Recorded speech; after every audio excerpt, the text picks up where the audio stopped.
What's going on, guys? Johnwicksnipin, and I want to do another TD Ameritrade call. I want to ask them why that building burnt down. I want to ask them about why that their site was showing over $1,000 per share for AMC, as well as some other questions that we all want to know.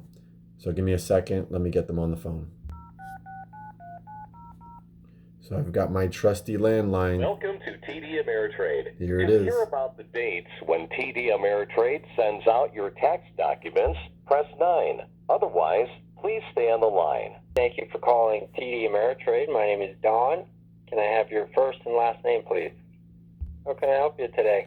Hey Don, I was considering transferring my stocks from an account from Fidelity over to TD Ameritrade, but I had some questions about some things that I have seen in the news, mainstream media, social media, and I want to speak to somebody with that regard. It definitely has to do with stocks.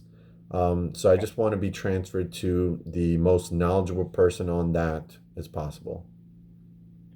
Well, I guess what exactly are you asking about, I suppose, specifically? Well, before I transfer my stocks over to TD Ameritrade, I wanted to know some information regarding that building that burnt down in Chicago.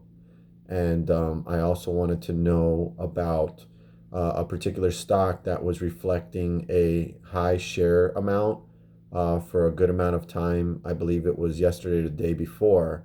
And I wanted to know a little bit about that. Okay, well, yeah, I guess we really don't have a department that, I guess, sort of specializes in anything like that. Can I talk to a trader? Yeah, sure. I suppose we could get you to the trade desk and see if they've got anything for you there. Give me just a moment here. Sure. Trade desk, Kevin, how can I help you? Hi, Kevin. I had some general questions about a particular stock, and I am considering transferring my stocks from Fidelity over to TD Ameritrade. But there were some things that I was concerned about that I've learned in the news as well as mainstream media, and I wanted to just get a little bit more insight so I feel a little bit more comfortable with my stock transfer. Yeah, what's some of the questions you're thinking about, sir? Okay, so first and foremost, there was a building that I saw in the news that burnt down in Chicago.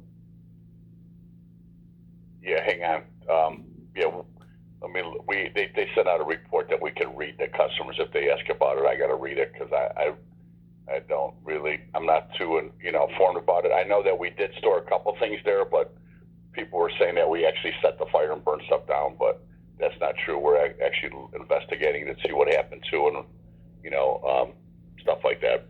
That's all I know. I mean, if you want to hang on, I'll get the exact thing that they gave us to read to you. Hold on. Okay. Appreciate it. Here's what they posted for us to give out. We're aware of a storage facility fire that took place in Bartlett. Contrary to what has been shared on social media, this is not a TD Ameritrade facility. While we do use the facility, only a small number of boxes are on site.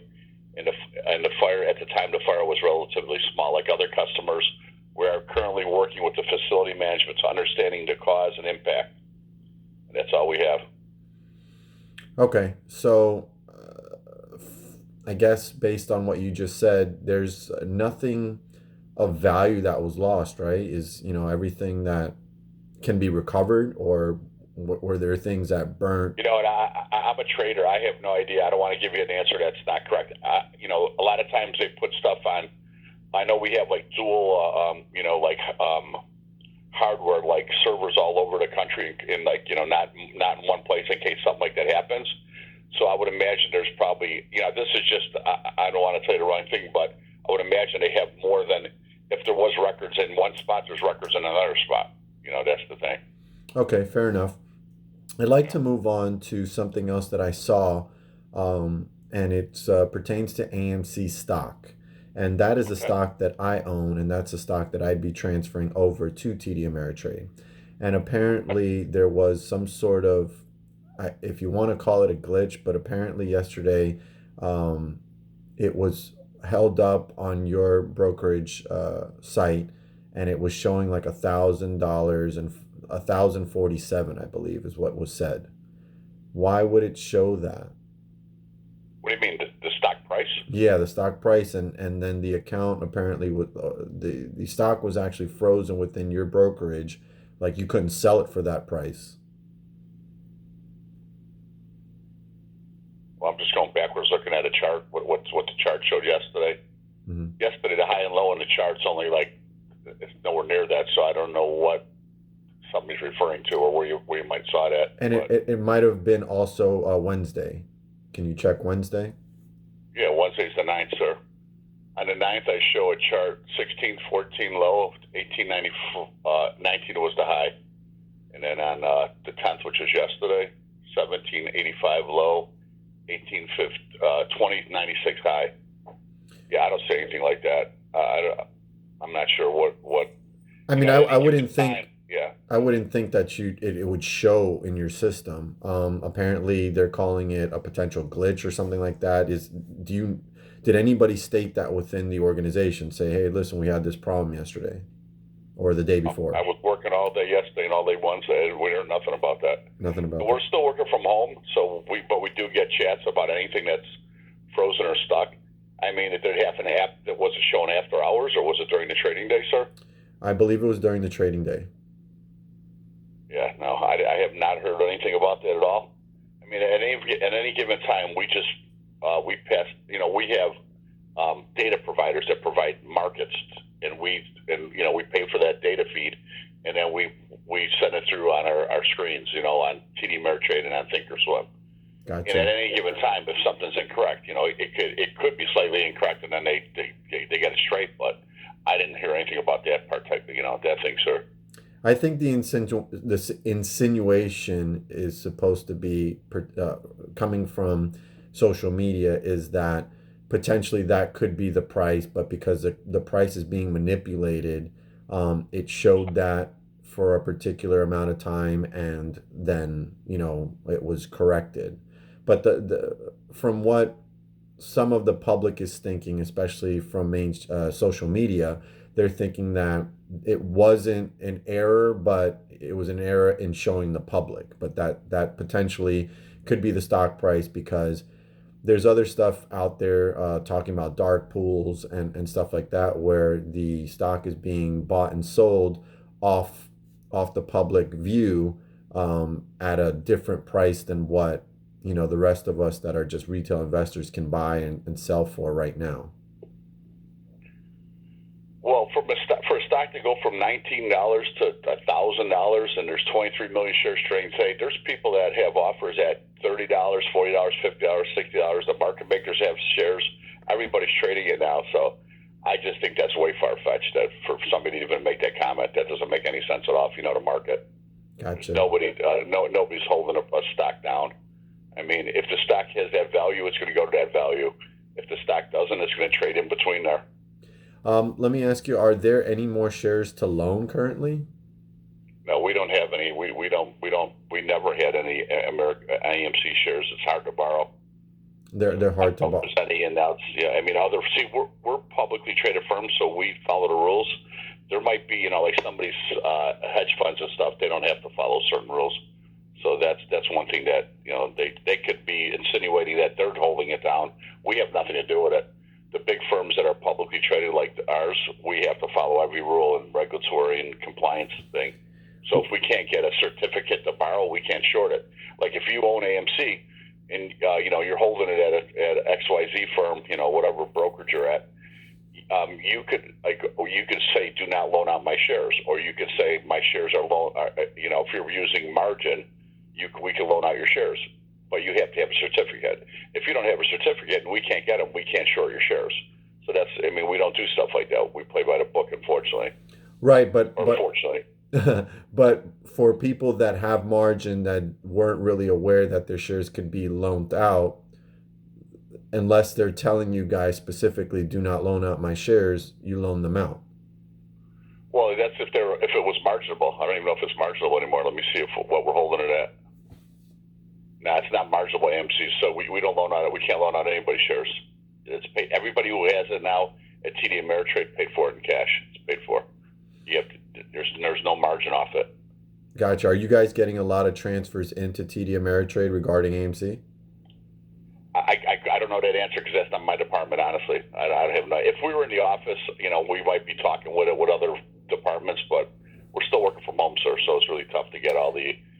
And one thing, when it started, a couple years ago, when AMC, when all that stuff just started with GameStop and all that, right? There might have been shares back then, like 2 years ago, give or take, whatever it was. Mm-hmm. But now everything's, now it's not marginable, because people try to sell options or turn into short shares, that kind of thing, and we stopped that because we couldn't get shares. So we're actually, in a way, trying to protect people that are long from people that are shorting it without owning it. So we're playing by the rules actually here. Gotcha. But that there, in your opinion, there is some, like, I don't mean to curse, but some fuckery going on with these meme stocks, let's call them. Specifically AMC and then GameStop.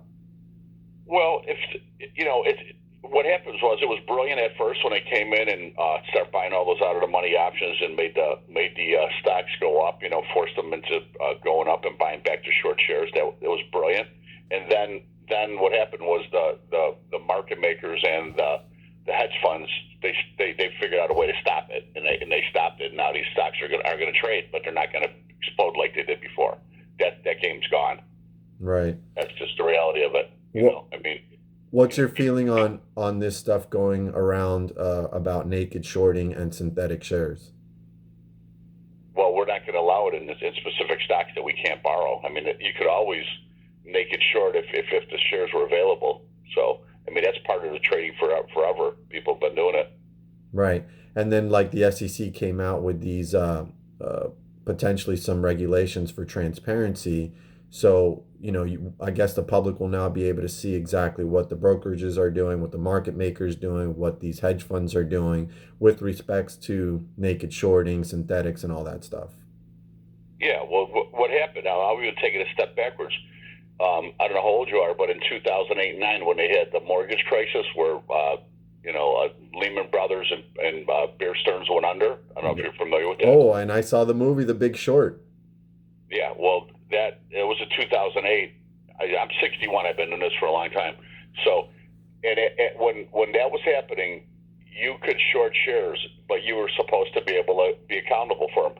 When Bear Stearns went down that week from 110 to like $5 or $15 in that week, there was 68 million unmatched up short shares that were sold, and nobody knew how that happened.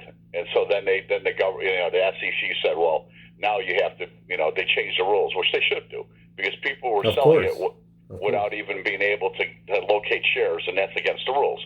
So that's, but nobody talks about that anymore. Those are just big giant firms doing it. I get that you're saying TD Ameritrade is not involved in that, and I respect that. But you don't think that this could be happening in other places, just opinion-based? You know what? I don't know how many companies are big enough to do it. Like I know Schwab don't do it. TD Ameritrade doesn't do it. Some of these hedge funds are gigantic, though. They have more money than some of these big firms. Of course, they've got trillions. Citadel's got trillions. They have different rules. Yeah, they have different rules. So that's. I'm not going to say what they do. Obviously, what all these big firms do to make money might be questionable, but until they change the rules. But if they're going to be more transparent, like you said, with 24 million shares trading today on NASDAQ, and it's not even noon. It's only an hour and a half in of AMC. There's a lot of stock to be traded. So, unfortunately, at first when it was quiet, nobody had the shares. It would move $100 at a time, or the GameStop, or whatever was going. Now people got these shares in their portfolios and inventories, and they're trading them. And now, the more people trade, the harder it is for them to explode on the upside when there's more shares involved in the public. Right. But that's what they're saying. They're saying that some of the shares are not real. It's being manipulated to keep this price down. So they're basically creating synthetic shares. This is what the story is. I don't know what to believe anymore, because mainstream media can be assumed to be in cahoots with the hedge funds, okay? Because that's, a whole different level of money versus the retail investors. So mainstream media is always going to pretty much say, get rid of this stock, get rid of this stock, it's crap, the business fundamentals aren't there, and blah, blah, blah. Social media then goes out and they take a look and they say, wait a minute, there's a heavy short interest here. There's a lot of stuff going on. The retail investor owns the float. How are they still selling shares? What's going on? And no one's been able to really say these allegations are false 100%. Everybody kind of says, they don't think that that's what's happening. It doesn't happen in our institution, but no one ever says that's not happening at all. So that's what's kind of like gets me a little bit worried with my investment, because I do have a lot of money and I've gone along with this storyline and I've put in a lot of money into AMC, and I just want to be in a brokerage that I'm confident that they won't pull something like what Robinhood did when GameStop was ripping. They removed the buy button. You couldn't buy, you can only sell. Some other places were saying you can only buy 100. So the public kind of got really screwed in that situation, because it was like, you don't limit the hedge funds when they're doing what they do, but you're going to limit the retail investor when it's their time to potentially make a lot of money. So that's what I think a lot of the retail investors worried about. Yeah, see, I don't make the rules here, so I couldn't tell you. No, I know that might change in the future. We do have restrictions on certain stocks when stocks are volatile. Mm-hmm. And we could go from margining a stock to no margin, at the split second. We could say no shorting allowed. We no short calls, because people want to try to get short when they can't, because we can't get shares. We try to do, as far as what goes on with the hedge funds, I couldn't even tell you. I don't work there, but you have to be realistic. Hopefully it doesn't happen, but things happen. We're not worried about. When there's money involved, people possibly do things that may or may not be correct. But TD Ameritrade and Schwab, we play by the book.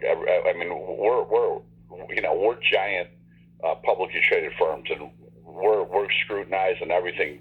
See, even though we're a broker, we send our orders. We get paid for order flow, so we send our orders to all these different brokers, and some of them, the dark pool is a realistic place. They're just a place that makes markets, and they're a facilitator for shares to be traded up and down. Right. Everybody knows that. It's been like that for years. That's just part of our game. If we don't have people making markets all the time, then we wouldn't have, we wouldn't be a broker. We wouldn't be able to send orders to people to trade them. See, I used to be a market maker in the pit for 14 years in Chicago. And if there wasn't market makers in the pit, it would be just, the markets would be real wide, and there would be no liquidity, and the markets would be would be bad. Right. So as you put more people playing, it's supposed to make the markets tighter, which it always not necessarily does that, but there's more, that you could trade it easier when there's more people making markets. If you go to one store to buy a product, it's going to be, they set the prices, and it could be super crazy. If there's a bunch of stores that sell a similar product, you could pick and choose, and possibly, they're going to drive it down a little bit because the guy next door is a little bit cheaper or a little bit higher. So, a dark pool, that's unfair to the public though, because those transactions are not immediately being reported. Yeah, I'm not sure about that. I know they're supposed to. Some of the volume is supposed to be reported. I don't know what the rules are about that. Yeah. Well, listen, I really appreciate your information. I'm definitely considering, moving my shares over to you guys. I do like the fact that you guys are pretty confident, and you play by the book, by the book, like you said. Another question that I have though is, does TD Ameritrade have a lot of failures to deliver? Failure to deliver what? I mean, like when I put in orders in? Yeah, like, okay, I come in here and I say, give me 10,000 shares of AMC. And let's just say you don't have them immediately available. You fill my order. You tell me you're filling my order, but then you never really get me the actual shares until whenever. So you fail to deliver those shares. No, but if you buy them and you want to take a physical delivery, I mean, you want a certificate? Is that what you're saying? Well, yeah. Yeah, like the Right? actual You can't. share. Yeah, you got to pay X amount of money, and then we get you a certificate. There's nothing wrong with that. We can do that all the time. We could do that, but it costs you like $750 for a certificate. I don't know if you're aware of it. It's outrageous. Right, Some yeah. people like small amounts of shares. If you have millions of dollars worth of shares and you want a certificate, that's not a problem. I mean, if you put an order to buy 10,000 shares of AMC, we buy them for you, and then you say, "Hey, I want to keep that in my firm. I want to keep it forever. I want a certificate." We're going to get your certificate. But where are all this story of failures to deliver coming from? I have no idea. I've never even heard it. I'm telling you. I understand what you're saying, but I've never heard it. Gotcha. Well, it's just so hard to figure this AMC thing out, this meme stock thing, because it just seems like, those that are pushing the information to expose whatever manipulation is going on with these particular stocks, nothing's coming out that concrete says, no, you guys are absolutely wrong. This is not going on. So it makes the public assume that it is going on when no one comes out confirming that it isn't going on. So you got people investing more and more money into AMC. You've got new investors coming in wanting to buy more because it's like a lottery ticket. It's a potential to obtain life-changing wealth. And they're going to keep running with it if no one comes out and says, hey, listen, that's not going on. Like, that's not possible. I mean, the bad part about social media and all this other stuff is that people can say whatever they want. And for everybody to have to engage people's comments, sometimes people don't want to do it. I mean, Yeah. That's just the sad part about it. Like for everything that's said on social media, I mean, that might be true. There's a million that are false. Right. That's the problem. Anybody can say anything on there. So definitely you guys have no more shares to loan out.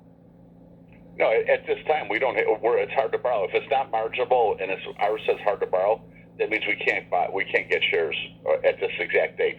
I mean, that could change tomorrow, but right now we have none. Yeah, right now. Yeah, that's what it is right now. Yeah. Okay. All right. Hey, listen, I really appreciate your time, man. You've been really helpful, and that's going to help me make my decision on what I'm going to do with transferring my stock over. But I haven't really run into somebody that has been as informative as you, so I really want that to be put on your record. I know this call is being recorded, and if they come across this call, I want them to know that you've really answered my questions very well, and I'm really happy with the service you provided me today. Well, thank you. Appreciate that, sir. We have a good day and good luck with your stock. I hope it goes up to a couple hundred at least. I know, right? I'm about to ask, but a couple hundred. You got to get to a couple hundred first. Yeah. I hope you got some AMC. I know you're not allowed to say that, but hey, man, take a chance. You never know, right? And I've been watching all these stocks. Don't worry, man. All right, buddy. Thank you very much. When there's a feeding frenzy, you got to get involved. All right, man. Take it easy. That's right. Thank you. Bye-bye. Well, bye. Well, he was a cool ass dude, man. That was one of the better calls, guys. I hope you really enjoyed that. I hope that he said some things that can help you guys out. But ultimately, all these calls, what they're doing is they're reinforcing my position. If you can't tell me that we're absolutely wrong in what we're talking about, then you're just telling me that we're right.